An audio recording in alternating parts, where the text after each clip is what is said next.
Hello बच्चों, welcome to Sanskrit educator channel. आज हम करेंगे कक्षा 6 की दिव्यांजलि संस्कृत पाठमाला का अध्याय 8 अव्यय पदानी। अव्यय पद क्या होते हैं इस हम चैप्टर में पढ़ेंगे।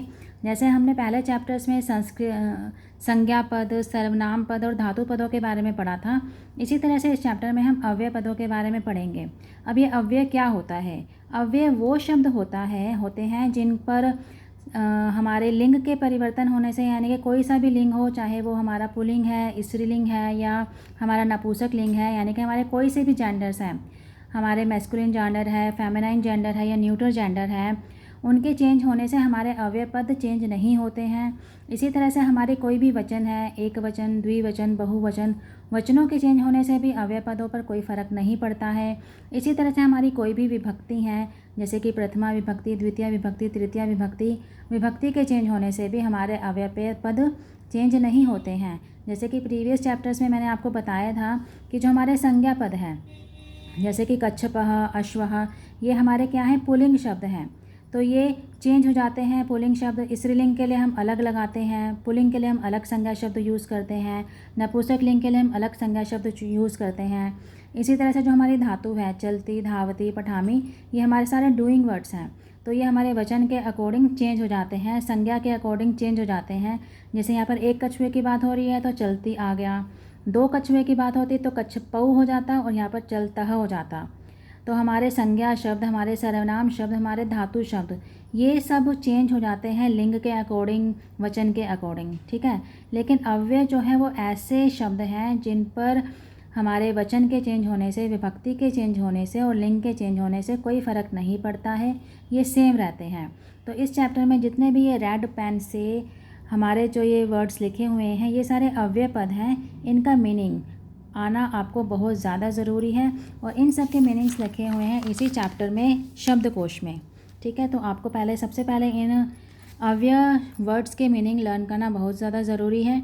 जैसे फर्स्ट वर्ड है शनैः। जैसे इंग्लिश में हम स्लोली बोलते हैं तो स्लोली का हिंदी में मीनिंग होता है धीरे, तो धीरे को संस्कृत में बोलते हैं शनैः। संस्कृत में हम फास्ट बोलते हैं, फास्ट का मीनिंग होता है तेज और संस्कृत में उसको बोलते हैं तीव्रम, ठीक है। तो ये सारे अव्यय हैं, ये आपको लर्न करने हैं। आपको हिंदी और इंग्लिश दोनों में मीनिंग्स दे रखे हैं। वैसे तो आपको हिंदी में मीनिंग याद करने हैं, लेकिन आप इंग्लिश के मीनिंग के हेल्प से अपने आप को इसको समझा सकते हो, इन सारे अव्यय पदों को, ठीक है। जैसे यहाँ पर है हेयर, हेयर मीन्स यहाँ, यहाँ को कहते हैं अत्र। देयर मीन्स वहाँ, वहाँ को कहते हैं तत्र। वेयर मीन्स जहाँ, जहाँ को कहते हैं यत्र। तो ये सारे अव्यय और इनके मीनिंग्स आपको लर्न करने हैं। अब हम बढ़ते हैं चैप्टर की तरफ।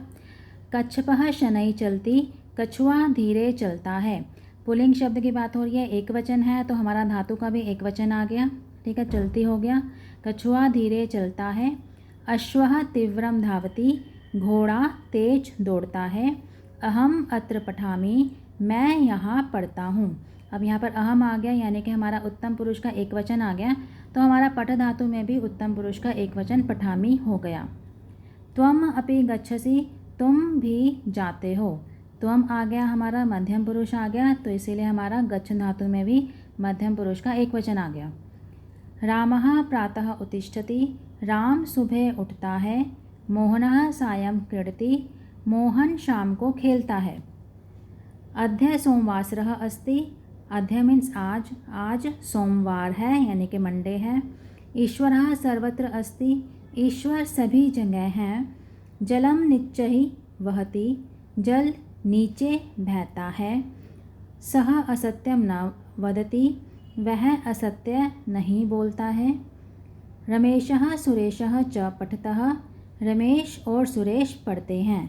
च मीन्स और, जैसे हिंदी में हम और होता है तो हम रमेश और सुरेश के बीच में लिखते हैं रमेश और सुरेश, लेकिन संस्कृत में जो और होता है यानी कि जो च होता है वो हमारा इस वर्ड के बाद आएगा, यानी कि जिन दो वर्ड्स के बीच में हमें और लगाना है उस लास्ट वर्ड के बाद हम च लगाते हैं।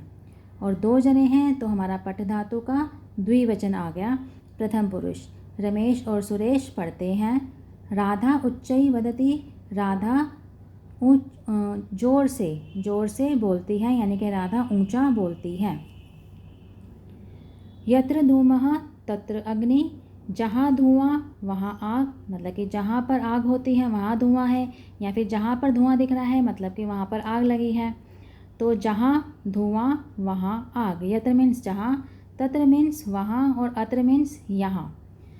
रमा कुत्र गच्छति, रमा कहाँ जाती है। कमलः कदा पठति, कमल कब पढ़ता है।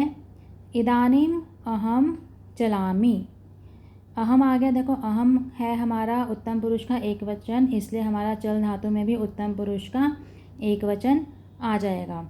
ठीक है, और इन सब के देखो यत्र तत्र कुत्र ये सब यहाँ पर मीनिंग आपको दे रखे हैं। ये देखो यत्र ये रहा, तत्र ये रहा, और हमारा कुत्र कहाँ गया, कुत्र मतलब होता है कहाँ। ठीक है, तो हम कौन सी लाइन पढ़ते हैं, इदानीम अहम चलामी। इदानीम का मतलब भी यहाँ पर दे रखा है, इदानीम मीन्स होता है अब।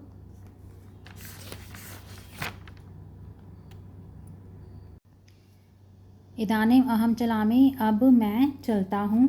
कुक्कुरः इतस्ततः भ्रमति, कुक्कुरः मतलब कुत्ता, डॉग, यहाँ वहाँ घूमता है। त्वं किमर्थं वदसि, तुम किस लिए बोलते हो। अधुना ते पठन्ति, अब वे पढ़ते हैं। देखो ते आ गया, बहुवचन आ गया, इसलिए पठ धातु का भी बहुवचन हो गया। अब वे पढ़ते हैं। जलम उपरि न वहति, जल ऊपर नहीं बहता है। बालकः बहिः क्रीडन्ति, बालक बाहर खेलते हैं। बालकः मतलब बहुवचन आ गया, तो क्रीडन्ति हो गया हमारा क्रीड धातु का। वानरः शीघ्रं खादति, बंदर जल्दी जल्दी, बंदर जल्दी खाता है। अगर दो बार शीघ्रम आएगा तो हम लिखेंगे जल्दी जल्दी, एक ही शीघ्रम आएगा तो हम लिखेंगे जल्दी। बंदर जल्दी खाता है। यदि रामः वनं गच्छति, तहिर् सीता अपि गच्छति, यदि राम वन को जाते हैं तो सीता भी जाती हैं। विशेष नाव्ययम इति अव्ययम, अर्थात जिन शब्दों का रूप कभी परिवर्तित नहीं होता वे अव्यय कहलाते हैं। सदृशं त्रिषु लिंगेषु सर्वासु च विभक्तिषु वचनेषु च सर्वेषु यन्न व्येति तद अव्ययम। इन लाइनों का मतलब भी यही कह रखा है कि जो शब्द लिंग परिवर्तन होने से, विभक्ति परिवर्तन होने से, वचन परिवर्तन होने से नहीं बदलते हैं उन्हें हम अव्यय कहते हैं। ठीक है, और कुछ अव्यय होते हैं जो जोड़े में आते हैं, जैसे कि यथा तथा, यदि यदिर तहिर, यत्र तत्र, यावत तावत, यदा तदा, यद्यपि तथापि। ठीक है, कभी भी एक सेंटेंस में सिर्फ यथा नहीं आएगा, कभी भी किसी सेंटेंस में सिर्फ तदा नहीं आएगा, ये दोनों इकट्ठे आते हैं। ये कुछ अव्यय होते हैं जो पेयर्स में आते हैं और इनको पेयर्स में ही यूज़ किया जाता है, तभी हमारा जो वाक्य है उसका मीनिंग पूरी तरह से निकल पाता है। ठीक है, तो यहीं पर हमारा चैप्टर कंप्लीट होता है। इसकी बैक एक्सरसाइज रह गई है, वो हम करेंगे नेक्स्ट वीडियो में। तब तक के लिए धन्यवाद।